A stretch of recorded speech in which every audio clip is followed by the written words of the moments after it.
Bayangkan Bang Refli, KPK itu mendapat penghargaan sebagai merit system terbaik di Indonesia. Dan yang mendapat penghargaan orangnya ada di antara kami, bukan yang ada di pimpinan itu, bukan. Justru orang-orang yang terbaik tadi malah disingkirkan. Tidak pernah saya melihat ada keadaan di mana pejabat berani berbuat semenang-menang, terang-terangan, dan kemudian merasa nggak ada apa-apa. Baru kali ini. Celakanya adalah orang ini pejabat penegak hukum, dan orang ini adalah bertugas untuk memberantas korupsi dan mimpin KPK pula.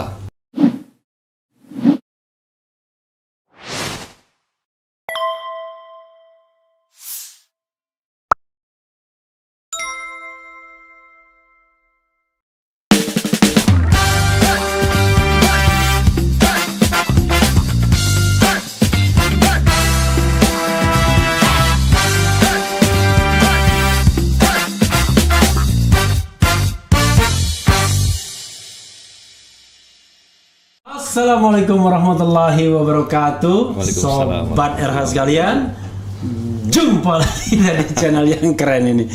Keren jadas.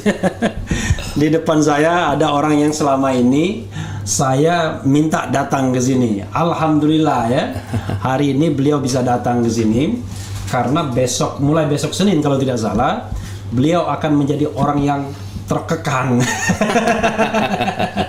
karena resmi menjadi ASN ya, aparatur sipil negara.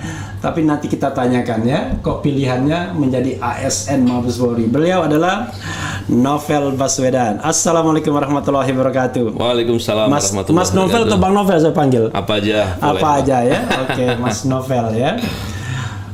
Oke, Mas Novel. Terima kasih ya datang ke sini ya. Sama-sama Bang. Kondisi sehat ya? Alhamdulillah sehat.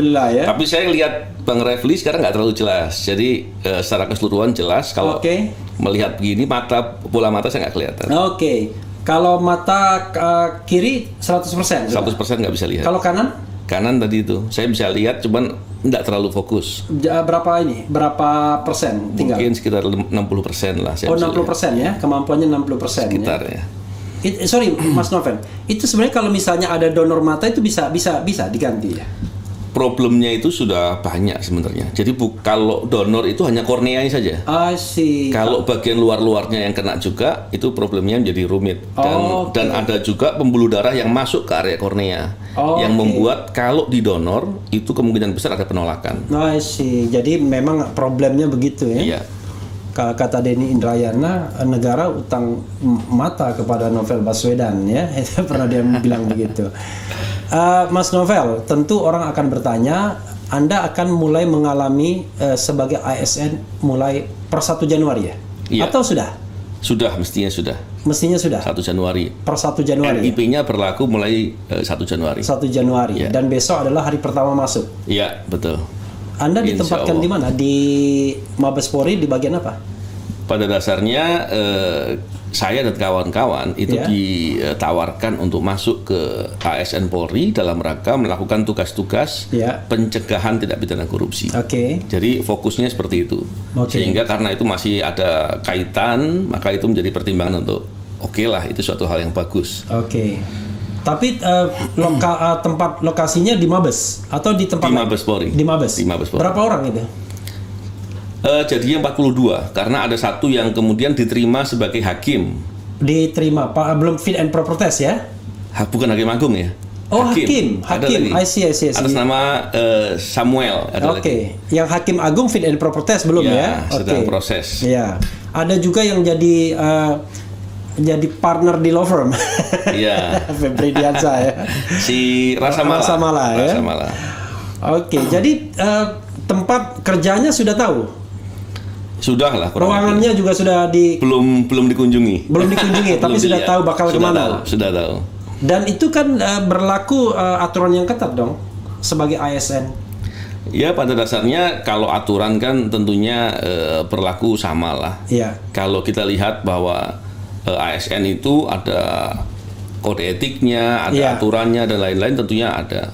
Tapi kan tentu tidak seperti yang dipersepsikan seolah-olah tidak boleh begini begitu, rasanya saya nggak yakin begitulah. Karena pada dasarnya profesionalisme di ASN kan itu menjadi hal yang penting dan selalu dibicarakan. Karena begini Mas Novel, Anda kan yang kecil saja, Anda kan sudah mulai nge-YouTube nih. Iya. Kan YouTube itu sendiri ya media untuk menyampaikan aspirasi kita. Betul. Ya kan? Kan nggak mungkin YouTube Novel Baswedan hanya menyampaikan soal main bola, ya kan? Nggak mungkin kan? Pasti soal concern, soal pemberantasan korupsi, soal integritas dan lain sebagainya. Betul. Nggak khawatir ada larangan dan kemudian berbenturan dengan institusi yang Anda masuki? Tidak. Saya sudah tanyakan itu dan disampaikan tidak ada masalah. Apalagi fokus saya dalam YouTube Novel Baswedan itu fokus saya adalah tentang edukasi tentang masalah anti korupsi, tentang integritas, dan itu hal-hal yang mestinya diperlukan oleh ASN. Jadi artinya harusnya secara tidak bertentangan, harus didukung. Ya. Kalau misalnya birokrasi kita baik, kalau birokrasi nggak baik, yang baik itu malah dimusuhi biasanya. Jadi nanti Anda 40 berapa tadi? 42 orang itu akan satu kantor atau dipecah? Satu kantor. Satu kantor, satu ruang begitu? Saya belum tahu konsepnya, cuman biasanya kalau kami bekerja di KPK dulu pun kerja kita nggak ribet ya, artinya ruangan-ruangan seperti kubikel gitu lah. Kayak working office saja kan gitu. Benar, seperti itu aja. Nah itu pencegahan ya. Karena kan Anda kan tidak mungkin melakukan penindakan karena bukan polisi kan. Betul. Nah, pencegahan itu maksudnya untuk institusi atau konsep pencegahan secara umum? Pada dasarnya saya mengikuti nanti yang dimintakan seperti apa. Karena kami pada dasarnya punya banyak keahlian, kompetensi baik terkait dengan pencegahan ataupun pola-pola deteksi, monitoring dan lain-lain. Dan mau diarahkan kemana tentunya nanti dari Polri yang kita ikuti lah. Iya, ada satu hal yang barangkali Sobat Era perlu tahu ya. Ini agak sedikit pribadi. Kalau di KPK kan penghasilan sangat layak. Negara memberikan penghasilan yang layak bagi pegawai KPK waktu itu. Bahkan memunculkan kecemburuan lah ya. Layak tapi tetap jauh kalau dibandingkan lawyer ya. Dibandingkan pejabat pajak pun beda jauh. Beda jauh ya. Kementerian Keuangan kita masih di bawah. Masih di bawah ya, karena mereka punya tunjangan kinerja yang luar biasa. Betul. Jadi kalau masih ada yang dicokok petugas bea cukai kebangetan itu kan kira-kira begitu. Tapi di ASN Polri, saya kira pendapatan pasti akan berkurang jauh ya. Penghasilan. Iya. Gimana dealing with dengan isu seperti ini? Ya kita frankly speaking kan salah satu yang problem utama korupsi itu karena basic need yang tidak terpenuhi biasanya. Orang kemudian akhirnya kesana kemari nggak karuan. Betul.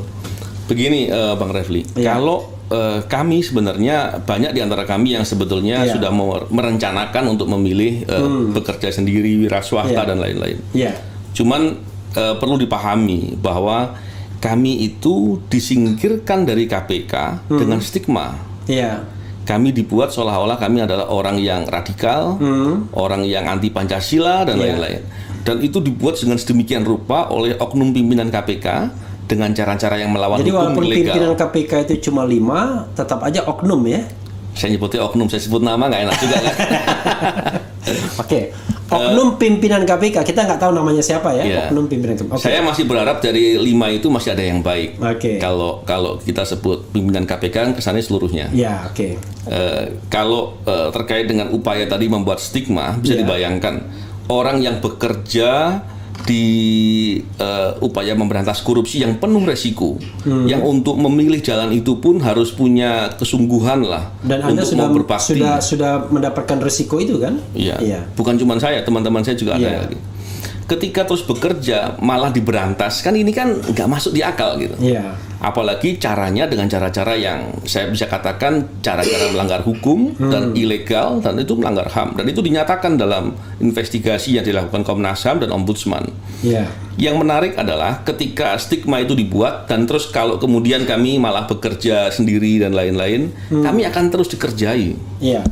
Dan orang-orang yang berbuat tadi, yang berbuat jahat dalam konteks ini, ini kemudian akan merasa bahwa apa yang dilakukan dengan cara-cara yang semaunya sendiri itu bisa bebas.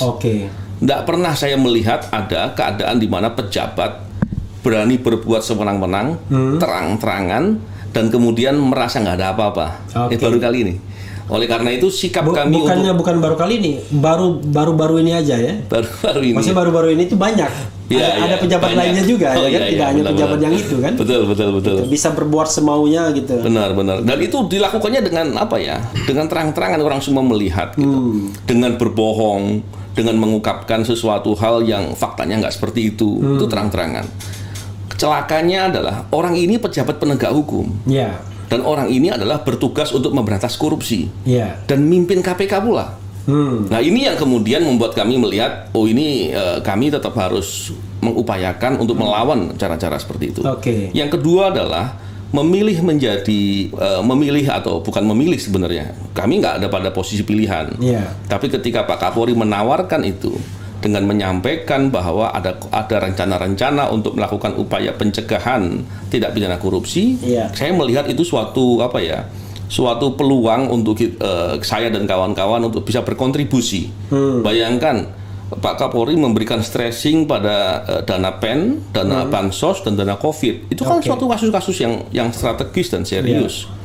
Terkait dengan itu juga bahwa berarti tidak hanya internal, itu eksternal tuh kalau PEN, bansos sama dana COVID itu. Benar, mestinya akan begitu. Cuma nanti detailnya saya kan nggak tahu dan ya. Itu 1.000 triliun tahun lalu. Lebih dari 1.000 triliun. Nilainya sangat besar. Makanya saya melihat dan potensi korupsinya pun juga besar.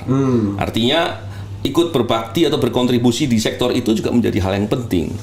Apalagi ketika kami kemudian telah diangkat menjadi ASN Polri, itu menunjukkan bahwa proses penyingkiran kemarin yang dilakukan oleh pimpinan KPK benar-benar abal-abal lah gitu. Benar-benar asal-asalan dan kemudian dilakukan dengan suatu tendensi tertentu sebagaimana temuan yang disampaikan oleh Komnas HAM dan Ombudsman. Dan terakhir mereka mengatakan kurang tenaga. Iya, memang kalau dikatakan kurang tenaga faktanya memang demikian sebenarnya. Sejak awal KPK kurang personil. Maksudnya kurang personil, tapi kalau 50-an orang diberhentiin. Malah disingkirkan. Tapi yang menarik adalah kasus-kasus besar nggak ditangani. Beberapa kasus yang harusnya ada potensi untuk bisa menarik kerugian keuangan negara untuk kembali, itu tidak banyak dicermati untuk dilakukan. Misalnya, kalau boleh. Kalau kita bisa lihat kasus bansos. Kasus bansos itu yang ditangani kasus apanya? Suapnya. Padahal pertanyaannya, kasus bansos itu terjadi di banyak tempat. Dan apakah ketika orang itu memberikan terus tidak ada value yang hilang? Tentu pasti hilang. Nah, ketika nilai tertentu yang hilang, yang diambil oleh pelaku-pelaku kejahatan korupsi itu, haruslah dikembalikan. Kerugian masyarakat itu dipulihkan, kerugian negara itu dikembalikan. Harusnya begitu konsepnya, tapi tidak terlihat seperti itu. Apalagi masih banyak orang-orang lain yang belum diungkap. Ini kan masalah yang serius juga. Kalau dilihat kasus-kasus lain masih banyak. Dan terlihat kasus bansosnya agak aneh bin ajaib ya. Dituntut 10 tahun, kemudian divonis 11 tahun, nggak banding. Iya kan? Iya. Kalau nggak salah gitu kan? Saya nggak terlalu ngikuti kasusnya terakhir. Jadi dituntut 10 tahun, divonis 11 tahun nggak banding. Itu baru kali ini aneh bin ajaib ya. Walaupun orang kemudian marah-marah juga, kok cuma 10 tahun KPK yang katanya yang mewacanakan hukuman mati, seumur hidup atau 20 tahun. Ternyata cuma 10 tahun saja. Tapi tadi vonisnya 11 tahun dan nggak banding. Nah, jadi apakah nggak banding ini cara untuk agar case close gitu? Ya, memang kasus bansos ini harusnya dilihat sebagai kasus terbesar. Mungkin kalau nyari bandingannya sulit ya. Memang yang ditangani kan baru kasus di wilayah Jakarta dan sekitarnya. Dan itu masih terjadi di wilayah-wilayah yang lain di Indonesia. Dan itu nilainya sangat besar. Dilihat dari nilainya yang sangat besar, pelakunya yang orang cukup tinggi, dan kemudian terjadi terkait dengan bencana. Ini suatu hal yang luar biasa. Belum pernah ada kasus seserius itu. Mas Novel, tadi kan Anda kan memang belum menjawab secara eksplisit soal tadi renumerasi yang pasti berkurang jauh ya. Tapi Anda sudah menjawab karena memang Anda ingin buktikan bahwa apa yang kemarin TWK itu abal-abal ya kan? Buktinya tuh kami tidak ada masalah untuk menjadi ASN di institusi penegak hukum lain. Tapi kan itu kan tetap menjadi PR kan? Oke lah, seorang Novel mungkin bisa apa istilahnya, bisa tawaduk ya kan. Tapi kan godaan itu kan puluhan orang kan bisa terjadi. Jadi tiba-tiba kita ingin memasukkan virus baik ke dalam institusi, tapi malah menjadi virus yang kemudian berubah. Ikut arus gitu ya. ikut jadi mikroba dia.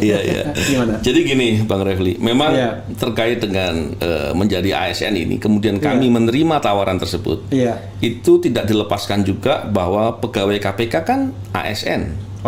Ketika kami menjadi ASN, peluang untuk kembali ke KPK itu besar sekali. Dan itu semoga pada saat pimpinan KPK-nya adalah orang yang mau memberantas korupsi dengan sungguh-sungguh, pasti perlu orang yang punya kompetensi, punya pengalaman. Dan itu semua ada di kami. Bayangkan Bang Refli, KPK itu mendapat penghargaan sebagai merit system terbaik di Indonesia. Dan yang mendapat penghargaan orangnya ada di antara kami. Bukan yang ada di pimpinan itu, bukan. Dan itu kemudian justru orang-orang yang terbaik tadi malah disingkirkan. Berapa banyak investasi negara untuk mendidik kawan-kawan itu? Karena banyak dari kawan-kawan itu juga pendidikan di luar negeri. Dan saya pastikan memang yang namanya melakukan penyidikan kasus korupsi itu nggak gampang. Iya, betul. Saya pernah ditanya-tanya dalam kasus Akil Mukhtar ya waktu itu. Dalam kasus Akil Mukhtar sebenarnya. Bukan Akil Mukhtar sih sebenarnya waktu itu, yang terkait sama Akil Mukhtar juga yang isu-isu mengenai dia memeras pihak yang berperkara. Itu saya sampai bilang sama penyidik KPK, bisa nggak, saya bilang, Anda bikin pertanyaan nanti saya ketik aja. Biar nggak lama. Nggak bisa katanya. Jadi dia tanya satu-satu, setelah itu soal berhenti kita makan, sholat, lanjutkan lagi kan. Dia bilang, padahal waktu itu tidak ngomong angka, tidak ngomong alat bukti. Coba bayangkan kalau misalnya ada angka dan alat bukti yang harus dibuktikan gitu kan, jauh lebih sulit lagi. Cuma tadi kan ada harapannya katanya, siapa tahu nanti ada orang baik yang terpilih jadi pimpinan KPK. Ini Mas Novel yakin? Kan tahun 2023 ya pemilihannya ya kan? Tahun 2023 itu memang sih pemerintahan Presiden Jokowi tinggal kurang dari 1 tahun kan, Desember kalau tidak salah ya. Tapi kan tetap saja politisasi dalam pemilihan pimpinan KPK itu bahkan sudah terjadi sejak penunjukan panselnya atau tim selnya yang katanya independen tapi titipan semua itu. Yang dimajukan itu sudah digandulin. Fit and proper test DPR juga begitu ya kan? Pantas orangnya seperti sekarang. Dan yang ngetok palu pun kena juga sekarang ya kan? Nah, bagaimana bisa berharap bahwa pimpinan KPK-nya kira-kira orang yang bisa lumayan gitu? Memang begini ya, saya memahami itu semua. Kita semua berhitung dengan hal tersebut. Cuman begini, kalau kami terus kemudian menghadapi situasi seperti itu, kemudian kami segera menyerah, maka selesai. I see. Ini akan menjadi pelajaran bagi publik bahwa kita harus melawan ketika ada ketidakadilan, ketika ada orang yang mau berbuat semaunya sendiri. Bayangkan kalau kemudian ada orang yang sementara dititipkan yang bersangkutan ada kekuasaan, ada kewenangan, tapi bertindak semaunya sendiri. Padahal ada kepentingan masyarakat di sana, kepentingan negara di sana. Terus kemudian kita diam, maka apa yang terjadi? Kita nggak boleh diam, kita harus marah dengan perilaku itu. Marah dalam konteks ini bukan marah emosional atau membabi buta, marah dalam konteks produktif. Kita tidak akan membiarkan atau memaklumi perilaku-perilaku jahat, perilaku-perilaku korup, apalagi kepentingannya merugikan negara, membuat suatu persepsi seolah-olah nggak ada apa-apa, seolah-olah pemberantasan korupsinya kuat, padahal IPK-nya turun. Kita akan lihat ke depan akan turun lagi, kepercayaan publik ke KPK juga jatuh. Kami yang bekerja di KPK lebih dari 15 tahun merasa melihat bahwa ini apa yang terjadi. Masa ada orang baru masuk kemudian mengacak-ngacak, merusak semua, dan membuat seperti itu. Tapi persoalannya kan orang baru ini memang bisa jadi alatnya kekuasaan kan, alatnya rezim, alatnya invisible hand kan, nggak mungkin dia bekerja sendiri gitu. Ya, sekarang kami sedang membuktikan. Ya. Kami tentunya ketika kami bekerja di ASN Polri, kami akan menunjukkan bahwa kami ingin berbuat sesuatu untuk bisa membangun upaya pencegahan korupsi. Ya. Saya pikir siapapun dia menjadi pejabat, masa sih ia sangat jahat untuk negaranya sendiri. Saya pikir seperti apapun lah, mungkin orang punya pilihan-pilihan dalam membuat langkah. Tapi ketika melihat keadaan negara yang begitu merugikan, masa iya masih mau seperti itu? Tapi kalau ternyata iya, ya sudah, kita berarti akan tinggalkan untuk mengambil jalan yang betul-betul tidak terus kemudian berjuang sampai pada posisi tidak mampu apa-apa lagi gitu ya. Artinya kami tidak pada posisi untuk hanya berpikir mau berkarir saja, enggak. Kita nggak berpikir begitu. Kami berpikir memilih itu untuk berjuang, untuk berbuat. Seandainya peluang itu tidak ada, ya sudah, kami berbuat dengan cara yang lain. Jadi Refli Harun juga berbuat dengan cara nge-YouTube ini. Itu keren tuh Bang Refli. Untuk menyebarkan virus kebaikan ya, saudara sekalian. Ngeri-ngeri sedap, walaupun ngeri-ngeri sedap ya. Ya, tapi begini, institusi yang dimasukin Mas Novel ini adalah institusi yang Mas Novel kenal. 100% lah kenal, karena sebelumnya memang di situ. Tentu kan nanti nggak gampang kan, ketika misalnya katakanlah merekomendasikan sesuatu. Dan kita tahu bahwa memang kita Jenderal Listio Sigit ini kita nggak tahu ya sampai berapa tahun. Apakah nanti kalau kekuasaan berganti dia tetap di situ, ataukah akan diganti yang lain, itu soal lain. Tapi yang jelas saya khawatir dua hal ya. Pertama, tradisi di Polri sendiri, kan hadirnya KPK kan sebenarnya antitesis terhadap Polri dan Kejaksaan Agung. Lalu pergantian kepemimpinan di Polri yang belum tentu favorable kan terhadap kelompok Mas Novel dan kawan-kawan ini, atau dengan misi yang dicanangkan oleh Kapolri ini. Kami pada dasarnya tidak, tadi saya katakan, saya dan kawan-kawan ini bukan sedang mau berkarir. Kami sedang memilih jalan untuk berbuat.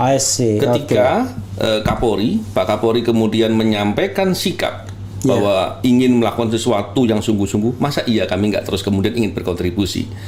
Memang orang banyak bertanya atau berbicara soal Pak Kapolri yang sekarang. Setidak-tidaknya ada dua hal yang saya melihat suatu hal yang positif sekali. Ketika Pak Kapolri kemudian mau untuk membuka diri dengan masyarakat, mendengarkan kritik dengan bijak, mau membuka akun sosmed, media sosial. Saya kira itu kan suatu hal yang positif. Semoga hal positif lainnya juga beliau lakukan juga. Itu kan jadi baik. Ya, saya juga apresiasi ya dengan Kapolri ini ya. Misalnya katakanlah restoratif justice-nya harus yang merasa dihina, yang mengadu. Cuman yang jadi masalah bahwa bawahan ini sama kelakuannya belum berubah ya. Maksudnya akan berubah. Maksudnya kepolisian di daerahnya ya kan.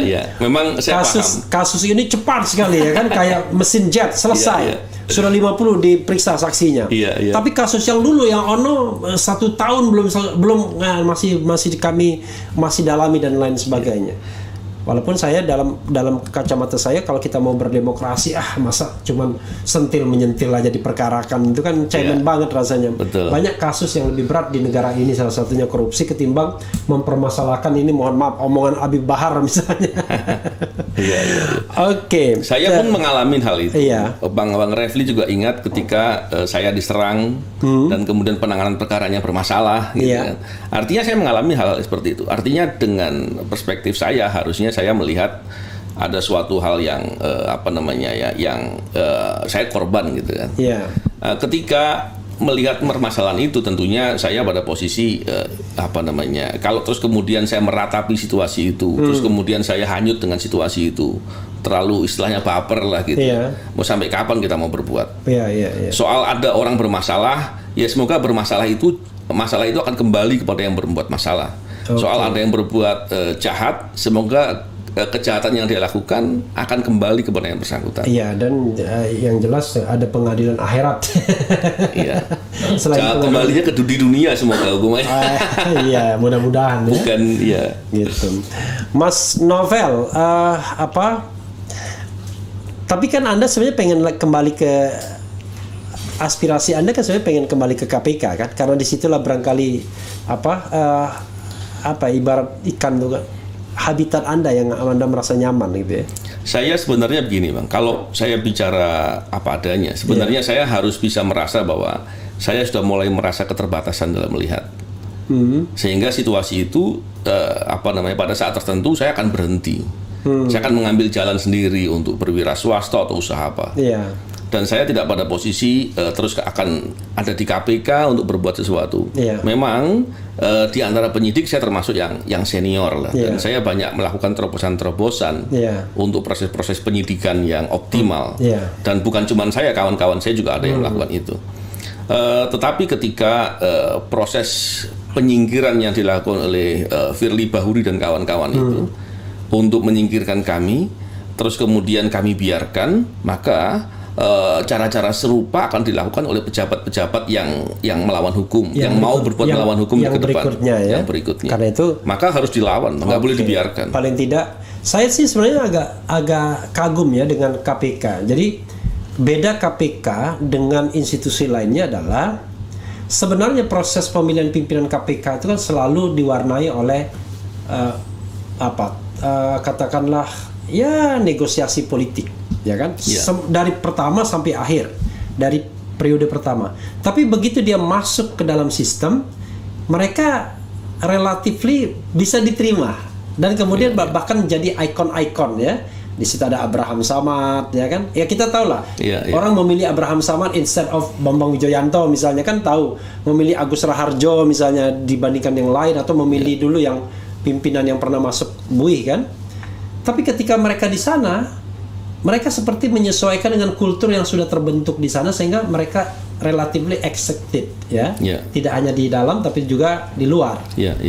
Tapi berbeda dengan yang periode ini ya. Periode ini datang bukan menyesuaikan dengan kultur yang sudah terbangun, merusak value malah. Tapi ya banyak orang menganggap begitu ya, rusak value. Tapi saya anggap ya sebenarnya kan tidak mungkin dia bekerja sendiri. Artinya memang ini hal yang sudah lama direncanakan oleh kekuatan-kekuatan oligarki ini kan. Bisa jadi seperti itu Bang. Memang kami pun, saya dan kawan-kawan, saya pernah jadi ketua wadah pegawai. Wadah pegawai KPK itu unik ya, karena di mana-mana namanya wadah pegawai itu memperjuangkan hak pegawai saja konteksnya itu. Tapi di KPK wadah pegawai itu juga ada satu mandat di ADART-nya yang mengatakan bahwa melakukan upaya-upaya untuk menjaga agar KPK berjalan sesuai dengan tujuan pembentukannya. Ini kan ada ideologisnya gitu. Jadi menjadi pegawai KPK itu bukan sekedar menjadi pegawai biasa, tapi memilih jalan untuk berjuang memberantas korupsi.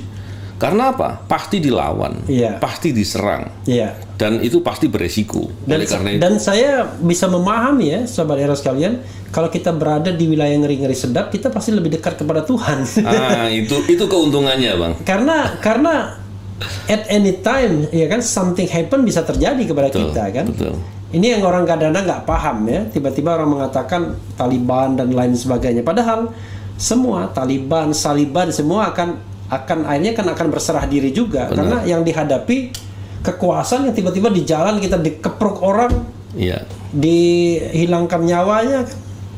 Ya oke lah. Jadi memang ada persoalan-persoalan seperti itu ya. Itu bagian perpindahan menerima ini. Nah, bagian berikutnya saya sebenarnya ingin Mas Novel membuat atau membuka file KPK sedikit. Tentu yang bisa dibuka ke publik kan. Misalnya kalau kita bicara persentase ya, ini persentase. Mas Novel dari tahun berapa di sana? 2007 Januari. Sampai kemudian 2021. Jadi hitungannya ya 16 tahun, 15 tahun, 14 tahun ya. 15 tahun. Dalam 15 tahun itu, dan bahkan barangkali sebelumnya juga, itu kalau kita persentasekan, sebenarnya KPK menyelesaikan berapa persen dari kasus yang harusnya dia selesaikan? Feeling aja. Kalau bicara kasus, berarti penyidikan? Enggak. Saya bicara tentang tindak pidana korupsi. Kalau bicara tindak pidana korupsi, proses itu dilakukan mulai dari penerimaan pengaduan masyarakat. tentu jumlahnya besar. Tapi ketika pengaduan masuk, itu kan tidak semuanya adalah tindak pidana. Dan kemudian ada beberapa yang diverifikasi ternyata kurang valid atau tidak didukung dengan fakta-fakta yang lebih jelas. Yang sebenarnya sudah didukung oleh fakta-fakta yang sudah jelas dan harusnya ditindaklanjuti. Kalau saya meyakini kalau itu case building semuanya ditangani. Cuman ada beberapa kasus yang itu adalah indikasi tapi belum bisa dibuktikan. Atau dugaan OTT, faktanya kelihatan tapi belum bisa dilakukan upaya sampai kepada bisa dieksekusi gitu. Karena untuk mengeksekusi mestinya ada standar pembuktian. Sesuai dengan standar pembuktian tertangkap tangan. Tapi kalau itu nggak tercapai, memang atau kadang-kala momentumnya lewat. Karena tertangkap tangan ada syarat momentumnya, nggak bisa ditangkap di setiap keadaan. Nah, keadaan-keadaan begitu yang sering kali lewat. Memang kalau bicara terkait dengan kasus-kasus di KPK, tentunya proses untuk menangani kan ada arah dari pimpinan. Arahnya kira-kira lebih kemana untuk tahun ini? Lebih kepada sumber daya alam, lebih dari apa dan lain-lain. Dan itu memang hak mereka sebagai pimpinan. Itu kebijakan memang. Kebijakan ya. Tapi kemarin waktu OTT 2 kan, OTT yang agak ramai, dua menteri kan? Mas Novel di mana? Sebenarnya saya waktu itu ada beberapa, dua-duanya itu saya monitor lah terkait dengan kasus itu. Tapi saya ikut di KKP. Ikut di KKP. Cuman begini, yang perlu dilihat tuh begini. Pada saat OTT itu bisa meng-OTT 2 kasus besar itu membuat orang-orang yang sengaja menginginkan KPK lemah kaget luar biasa. Kenapa begitu? Kok bisa kecolongan gitu ya? Karena mereka meyakini dengan ada yang undang-undang yang dibatasi ataupun dibikin lebih sulit, terus mungkin tidak didukung dengan kebijakan-kebijakan atasan dan lain-lain, itu kemudian kami masih bisa menangkap. Mungkin gara-gara itulah kami disingkirkan. Karena orang-orang yang menangani itu semuanya yang disingkirkan. Jadi memang selemah apapun atau sekurang apapun tergantung orangnya juga. Kalau orangnya betul-betul punya militansi yang tinggi untuk bisa melakukan investigasi, hasilnya juga pasti akan baik. Diberi kewenangan sebesar apapun, kalau memang bermasalah atau mungkin lemah, nggak punya kemampuan, kurang pengalaman, kompetensinya lemah, nah itu pasti juga nggak bisa juga. Mas Novel, ini mohon maaf ya, agak sedikit personal. Pengaruh nggak ya ketika membaca dokumen dengan kondisi saat ini, Mas Novel? Pasti pengaruh. Saya kalau sekarang membaca dokumen, saya tentunya dibantu oleh staff atau tim saya untuk membaca lebih detail dan saya analisis di hal-hal yang penting. Dan itu mereka harus trusted kan, kalau nggak nanti bisa mislead. Waktu OTT KKP itu, saudara sekalian, KKP itu kelautan dan perikanannya. Jadi Edi Prabowo waktu itu menteri ya dari Partai Gerindra di OTT. Tapi waktu itu kan ada berita yang mengatakan ada staf istana yang ikut, tapi kok dia disingkirkan terlebih dulu untuk enggak, bukan disingkirkan. Bukan ya? Memang yang bersangkutan itu ada di sana ketika itu ikut diajak ke perjalanan dinas, perjalanan ke Amerika, dan pada saat itu memang yang bersangkutan tidak ikut terlibat dalam proses penerimaan uang itu. Nah, oleh karena itu memang karena nggak ada kaitan, kami juga nggak mau repot-repot bawa. Tapi semuanya kami terbuka. Tapi ada pesan sponsor nggak? Nggak ya. Barang-barangnya dia kami bawa. Kami geledah badannya, barang-barangnya dibawa semuanya. Ya barang-barang mahal lah yang kira-kira bangsa-bangsa. Yang dugaan korupsi kita sita lah. Tapi nggak ada kaitannya sama dia? Nggak ada. Jadi kita mesti fair juga kan apa adanya. Kalau nggak terlibat ya nggak terlibat. Jangan sampai kemudian tiba-tiba yang ini kena, yang itu nggak kena kan? Jangan. Nggak ada kaitan sama sekali, nggak ada kaitan. Nggak ada kaitannya. Bahkan ketika di persidangan pun kan terbuka. Tidak ada satupun hal yang kemudian kalau ada kaitan pasti akan dibahas di persidangan. Karena saksi-saksi kan nggak mungkin dikontrol. Iya. Ya clear ya. Paling tidak clear. Karena itu, tapi kan biasanya orang kalau OTT rame-rame begitu tangkap dulu, kemudian soal itu dilepaskan. Tertangkap tangan itu kan ada standarnya. Siapa sih yang akan dibawa, yang ditangkap itu siapa? Jadi memang ada SOP-nya ya? Ada ketentuannya. Mas Novel, sekarang kita menjelajah ya problem-problem pemberantasan korupsi ini. Mungkin pasti banyak lah ya. apa sih problem yang paling utama dulu? Kita urutkan, siapa tahu kita nemukan 1, 2, 3 sampai 10 problem. Problem pemberantasan. Ya. Kalau bicara pemberantasan itu kan bicara penindakan, pencegahan, pendidikan. Ya.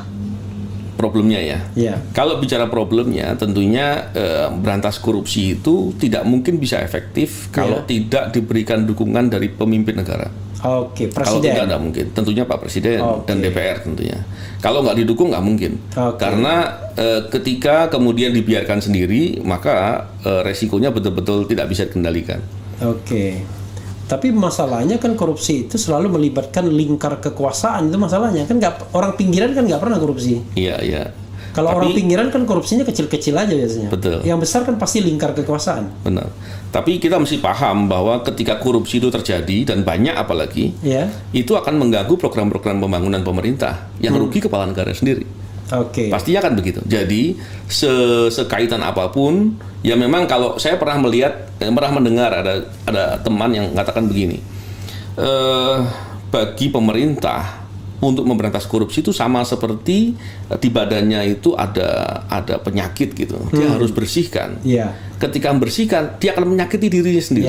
Terasa sakit. Ya, terasa sakit. Tapi kalau nggak dibersihkan, itu akan menjadi masalah buat dia di kemudian hari. Jadi kurang lebih seperti itu. Jadi dengan keyakinan itu rasanya mestinya bisa ya. Tapi kan begini, akan menjadi masalah bagi negara ini, tapi bagi pemerintah penguasa kan nggak jadi masalah karena cuma 5 tahun dia. Itu Bang Raffi lebih ngerti. Jadi dia berpikir itu memang masalahnya nanti lo di sana-sana aja, yang sini sekarang nggak, yang penting. Oke. Lalu itu ya sebenarnya intinya adalah dukungan politik dan kekuasaan. Itu poin penting yang pertama. Ya. Dan yang kedua tentunya berantas korupsi itu mesti tuntas. Karena sekarang kan sedang digaungkan tuh katanya berantas korupsi cukup pencegahan saja lah, nggak perlu penindakan. Ini kebohongan menurut saya. Kenapa saya katakan itu? Kita lihat di negara-negara lain, emang ada pencegahan saja sukses? Nggak mungkin. Kalau pencegahan saja dilakukan, pencegahan kan dua sisi ya. Two side in one coin, pencegahan dan penindakan. Harusnya begitu. Ketika kita melihat pencegahan sendiri, pencegahan kan ada dua sisi. Sisi orangnya atau bisnis prosesnya, sistemnya. Dua-duanya kan mesti berjalan. Kalau dilakukan pencegahan, penindakannya tidak dilakukan, orang-orang yang sudah terbiasa berbuat korupsi atau berbuat yang tidak baik atau berbuat yang menyimpang, mereka pasti resisten. Nggak mau, untuk apa dia ikuti? Toh juga membuat dia menjadi lebih sulit, jadi lebih nggak enak dan lain-lain. Dan orang-orang yang punya kepentingan pasti akan ada upaya untuk intervensi, untuk mengatur ulang, membelokkan, menitipkan kepentingan. Nah, kalau ada penindakan dilakukan secara bersama, itu pasti akan bisa diselesaikan. Jadi kurang lebih seperti itu. Dan itu pun harus dilakukan lagi dengan adanya pendidikan. Dan itu harus paralel bertiga itu. Kalau nggak mungkin. Jadi pencegahan, penindakan, dan pendidikan. Ya. Pendidikan anti korupsi ya. Karena kita ini dari kecil tidak diajarkan begitu. Ngantri nggak diajarkan. Buang sampah yang benar nggak diajarkan. Ya. Itu poin penting padahal. Tidak korupsi, tidak diajarkan. Jujur gitu ya. Lalu panaseanya apa dari kendala ini? Ya kalau pemimpin kan nggak mungkin tiba-tiba panaseanya ganti pimpinan, kan nggak mungkin begitu aja kan? Apa obatnya yang barangkali untuk saat ini ya yang paling mungkin dilakukan dengan problem saat ini dan problem ke depan? Gitu. Memang begini. Korupsi itu seringkali tidak disadari oleh masyarakat. Orang kalau kecopet, dia akan terasa dompetnya hilang. Kalau ada korupsi, dia ambil dompetnya, dompet saya uangnya masih ada gitu. Jadi dia akan bilang bahwa tidak ada apa-apa. Tapi ketika masyarakat sudah mulai sadar bahwa korupsi itu betul-betul merugikan dirinya, baik sekarang, ke depan atau suatu saat nanti, maka mereka akan mau untuk peduli. Nah, ketika orang semakin banyak yang peduli, maka mau nggak mau pemerintah juga akan menjalankan proses-proses yang lebih baik. Saya yakin akan begitu. Jadi soal kepedulian masyarakat itu menjadi penting ya. Makanya saya membuat channel YouTube dan saya membuat dalam konteks membicarakan atau mengedukasi soal integritas, soal anti korupsi dan soal keteladanan lah untuk inspirasi untuk bisa berbuat baik. Jadi saya kira itu bagian dari cara. Dan saya yakin Bang Refli juga melakukan itu sekarang. Iya, insya Allah ya. Karena kita kan ingin melihat negara kita ini menjadi negara yang baldatun thayyibatun warabun ghafur. Benar. Negara yang gemah ripah lo jinawi. Iya. Ada satu lagi yang ingin saya sharing ya. KPK kan banyak sekali menangkap kepala daerah. Ya. Yang katakanlah melakukan tindak pidana korupsi. Tapi saya tidak pernah mendengar KPK misalnya menangkap kepala daerah yang katakanlah calon kepala daerah yang memberikan suap, memberikan uang kepada partai-partai politik. Kan bukan korupsi itu, Bang. Nah, itulah masalahnya. Karena memang bicara terkait dengan korupsi itu dalam konvensi kalau nggak salah UNCIC memang dia dimandatkan untuk memperluas definisi itu sampai ke suap di sektor swasta dan politik dan lain-lain. Tapi kan undang-undang kan belum ada. Ketika undang-undang belum ada, kita belum bisa sampai ke sana. Walaupun trading in influence itu ya. Betul. Gitu. Walaupun sebetulnya ada undang-undang nomor 11 kalau nggak salah, 10 pas 11. Undang-undang tentang tahun 81 tentang suap. Suap di sektor swasta. Itu bisa dilakukan dengan undang itu. Tapi kewenangannya nggak ada di KPK. Itu ada di Polri. Karena sebenarnya yang merusak kepala daerah ya itu. Betul. Ketika biaya pilkada itu mahalnya minta ampun, ongkos pilkada mahal ya sudah pasti dia akan korupsi untuk kembali modal kan. Bagi saya gini Bang, harusnya untuk memberantas korupsi yang efektif itu perbaiki dulu atau berantas korupsi dulu di sektor penegakan hukum dulu.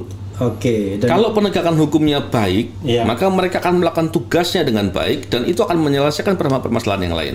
Bayangkan kalau ada kepala daerah atau calon kepala daerah, kemudian dia harus keluarkan uang sekian banyak, dan kemudian ketika dia menjabat, dia akan diawasi atau merasa bahwa penegakan hukum akan efektif. Masa iya dia mau keluar uang? Pasti nggak mau, karena dia akan sulit dapatin uang kembalinya. Tapi ketika peluang itu ada dan dia dengan mudahnya untuk bisa mendapatkan uang kembali itu, maka dia akan bisa melakukan itu dengan keyakinan bahwa kalaupun ketangkap dia masih bisa melakukan upaya-upaya ataupun dapat potongan tahanan ataupun dapat layanan yang baik di pemasyarakatan dan lain-lain. Jadi permasalahan itu semua menjadi problematika sehingga penegakan hukumnya bermasalah. Ya, tapi masalahnya adalah kan KPK kan memang dibentuk untuk itu kan? Benar. Dibentuk untuk mensupervisi pemberantasan korupsi di sektor penegak hukum tradisional yang tidak bekerja secara efisien dan efektif. Bahasanya begitu. Padahal bukan cuma itu mestinya Bang, karena dalam bicara kewenangan KPK di pasal 11 itu salah satu subjek hukumnya adalah penegak hukum. Artinya bukan sekedar penegak hukum yang sedang menangani perkara, tapi penegak hukum yang berbuat korupsi. Artinya itu harus jadi fokus. Tapi kembali lagi itu bicara politik hukum, ke arah mana kebijakan pemerintah untuk melakukan perbaikan itu menjadi penting. Makanya dalam banyak kesempatan saya katakan. Saya berharap semoga di waktu-waktu ke depan ada prioritas dari pemerintah untuk memperbaiki sektor penegakan hukum untuk menjadi hal yang utama diselesaikan. Ya, tapi memang akhirnya ya terjadi paradoks. Paradoksnya adalah bahwa pimpinan KPK itu adalah perwira polisi aktif yang tidak berhenti ketika dilantik. Baru kali ini ya. Padahal kan mandatnya adalah bagaimana dia melakukan penegakan hukum pemberantasan korupsi ini terhadap penegak hukum selain penyelenggara negara lainnya. Benar. Nah, paradoks ini terjadi lagi ketika Mas Novel dan teman-teman tiba-tiba ke polisi. Jadi saya bingung nih, sebenarnya tugas KPK apa, tugas polisi apa sekarang? Sekarang kita semua kan nggak pernah membayangkan kalau KPK selemah ini. KPK kemudian walaupun diklaim kuat oleh pimpinan KPK, tapi faktanya lemah. Kuat backingnya mungkin ya? Nggak tahu. Tapi intinya adalah ketika KPK pada posisi seperti itu kita semua prihatin Bang, kita sedih. Bukan sedih, kita marah ketika upaya memberantas korupsi justru malah diakali, justru malah dipersepsikan. Itu kita marah melihat situasi itu. Tapi apa yang bisa kita lakukan? Ya masing-masing ketika punya peluang untuk bisa berbuat, kita berbuat di peluang yang ada. Tapi ketika pada saat tertentu memang peluang itu tidak ada, ya sudah. Semua orang akan melihat bahwa memang nggak ada peluang lagi untuk berbuat. Mudah-mudahan sistem akan jauh lebih baik nanti besok-besok ya. Karena problem korupsi ini memang di semua lini itu susahnya. Betul. Di istana ya banyak koruptornya, di penegak hukumnya banyak ya, dimanapun banyak ya, termasuk juga di society. Tapi kan society kan agak beda lah, dampak buruknya. Mas Novel, saya sebelum maghrib nih, saya mau bacakan beberapa katakanlah chart dari Sobat RH. Biasanya chartnya itu dari Sabang sampai Merauke, maksudnya rupa-rupa warna. Ada yang marah, ada yang maki, ada yang senang, ada yang macam-macam lah ya. Biasa saya mendengar gitu, biasa. Iya, biasa ya. Nah, di sini ada Oman Sahroni, nggak perlu dijawab nih. Berharap ke depan Novel jadi jaksa agung. Waduh. Kemudian Bang Refli, di masa rezim ini rasa-rasanya tidak akan mungkin KPK itu efektif.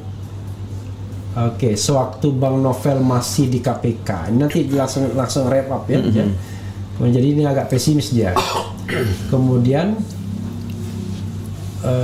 ada yang juga bilang, jadikan saya sebagai presiden Indonesia, akan kuguncangkan negara yang penuh dengan cerita pewayangan ini ya. Sementara yang lain mengatakan, jadikan aku sebagai presiden, nanti soal banjir gampang lah. Gitu ya. Jadi untuk mengatasi banjir jadi presiden dulu ya. Pak Novel cocok jadi presiden. Wah, luar biasa ini ya. Kemudian, ini kasih minum. Ini maaf. Tolong gelasnya. Saya gelas kecil. Nggak apa-apa. Masuk frame juga agak berdosa kok. Ini aja nih. Ada air jahe nih, enak nih malah. Ini air jahe nih. Oh iya. Iya, air jahe. Silakan. Nah, minum Mas Novel. Minum. Gitu. Nih, sorry maaf. Nah, ini ya. Makasih, Bang. Iya. Nah, itu ya. Kemudian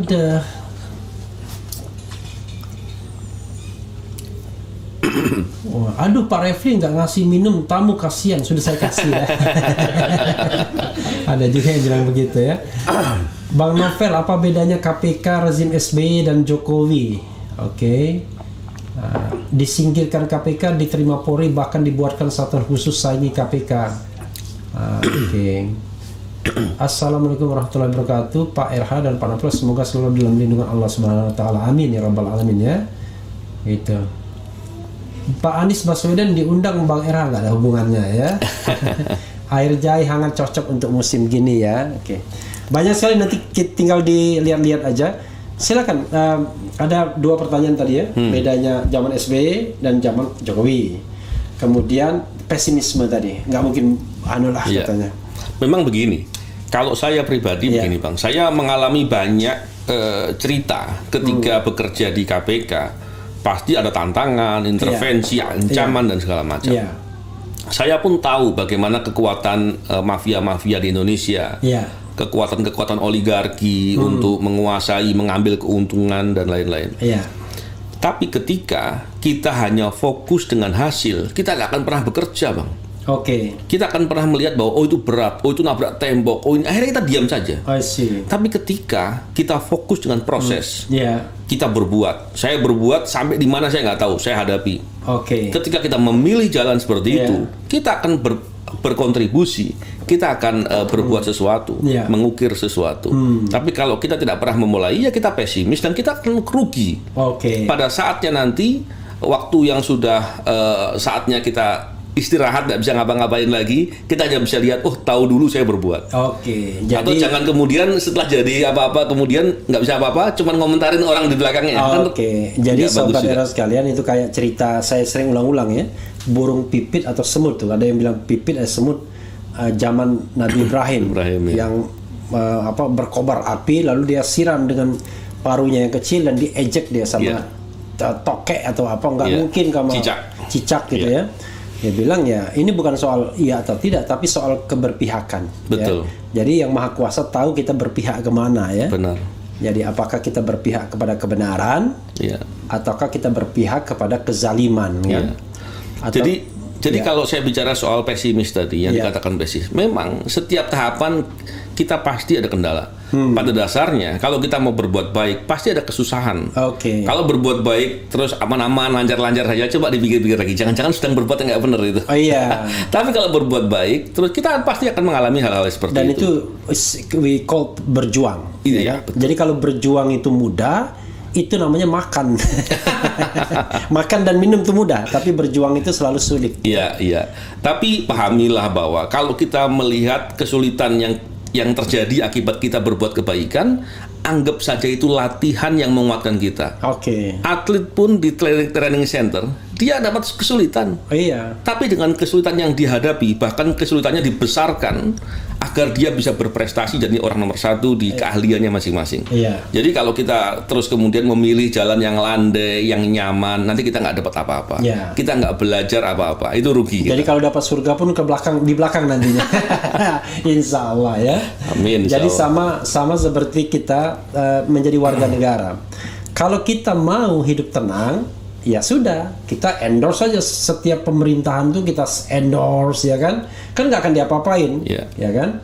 Yang penting nggak korupsi lah pokoknya. Tapi kita menjadi orang yang endorse pemerintahan, nggak korupsi, itu tenang hidupnya.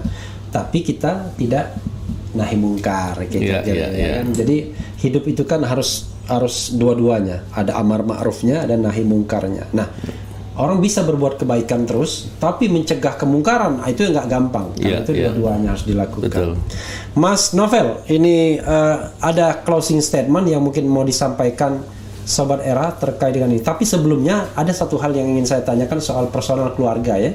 Mas Novel, putra berapa sih? 5. Yang paling tua? Kelas 3 SMA. 3 SMA. Usia sekarang berapa? Saya 44. Hampir 45 lah. Hampir 44 itu kalau dulu pakai Panther tuh cuma 100.000 kan? 44.000 dari Jakarta Bali ya kan? Dulu pakai Panther dulu ya. Hampir 45 ya. Masih kalau ASN masih lama ya. Ya kira-kira 15 tahun lagi masih bisa ya, 10 tahun lagi masih bisa. Itu yang paling kecil? Yang paling kecil 5 tahun. 5 tahun. Semuanya di Jakarta atau ada Jakarta yang semua. Jakarta ya. Wah, 5 ya saya membayangkan nggak gampang juga ya, kebutuhan hidup bakal tinggi ya. Yang pasti masing-masing bawa rezekinya sendiri-sendiri. Amin ya rabbal alamin. Jadi nggak perlu dipusingkan hal begitu. Allahu Akbar ya. Jadi 5 ya. Istri 1 kan? 1. Ada di sini, Mas. Ada di sini. Sayangnya kamera kita nggak bisa moving ya. Jadi pembicaraan ini disaksikan atau di hadapan istri. Jadi tidak ada yang namanya wilayah gelap ya. Selain live juga di depan istri. Mas Novel, silakan closing statement. Apapun yang ingin Anda sampaikan melalui RH Channel ini. Ya, memang gini. Kamera sini, Bang ya. Iya, kameranya sini. Oke. Begini, kita ini hidup mesti sadar bahwa kita hidup ini sebentar, berbatas waktu. Kalau kita kemudian risau dengan masalah kita saja, maka kita nggak bisa berbuat banyak. Maka kita harus mulai peduli dengan orang lain. Semakin banyak orang yang kita bantu, orang yang bisa kita lakukan sesuatu untuk mereka, maka pada dasarnya keuntungannya akan kembali kepada diri kita. Dan dalam rangka berbuat kebaikan, apalagi fokus dengan kepentingan orang lain, berbuat yang lebih luas dan lain-lain, apalagi untuk bangsa dan negara, maka itu kesempatan kita untuk mendidik karakter kita. Paling tidak kalau kita berbuat baik, maka kita akan dihadapkan dengan sedikit kesulitan, yang kesulitan itu akan membuat kita menjadi lebih kuat. Dan setidak-tidaknya orang akan melihat kita, sehingga kalau kita salah kita akan ditegur, diberitahu. Itu yang membuat keuntungan untuk kita. Dan jangan kemudian kita berbuat sesuatu karena fokus dengan hasil, nanti kita cepat putus asa. Tapi kalau kita fokus dengan proses, apa yang bisa kita lakukan sepanjang itu adalah kebaikan, maka kita akan mendapatkan buahnya di kemudian hari. Tentunya jangan kemudian berbuat ingin dipuji. Kalau ingin dipuji, ketika dinyinyiri orang, kita akan galau gitu ya. Tapi ketika kita berbuat karena kita punya kepentingan untuk berbuat baik, maka mau diberitahu, mau dikatain orang apa, itu bukan urusan kita. Semoga kita semua bisa mengambil peran yang baik, berbuat yang baik, berkontribusi untuk kebaikan. Di sini saya senang sekali ketemu dengan Bang Refli. Beliau termasuk idola saya, dan saya juga berharap semoga ke depan saya bisa konsisten untuk berbuat kebaikan seperti Bang Refli juga, gitu. Waduh, ya sobat era sekalian ya. Jadi saya malu malah dikatakan kalau beliau mau berbuat kebaikan seperti beliau ya. Saya kira kita tahu semua dengan Novel Baswedan, kiprahnya di KPK ya, perlawanan-perlawannya terhadap katakanlah oligarki korup ini. Nah, mudah-mudahan nanti beliau dan teman-teman akan mendapatkan momentumnya kembali untuk memberikan kontribusi yang lebih besar lagi kepada bangsa ini. Karena sesungguhnya kan kita semua cinta negara ini. Betul. Yang tidak cinta negara ini adalah para koruptor yang menjara uang rakyat, menjara uang negara, dan sayangnya mereka dikasih jabatan. Itu saja. Ya, itu saja saudara sekalian. Yang penting tetap di channel ini. Makasih Mas Novel ya. Mudah-mudahan kita bisa bicara dan bincang-bincang lagi setelah Anda sibuk sebagai ASN di Mabes Polri. Dan kita nanti akan balik ya, Mas Novel yang akan tanya saya. Dan jangan lupa nanti lihat juga di channel Novel Baswedan. Betul. Namanya Novel Baswedan ya. Baswedan. Jadi NO Victory EL Baswedan. BASWEDAN ya. Jadi jangan lupa subscribe juga Novel Baswedan. Makasih. Wassalamualaikum warahmatullahi wabarakatuh.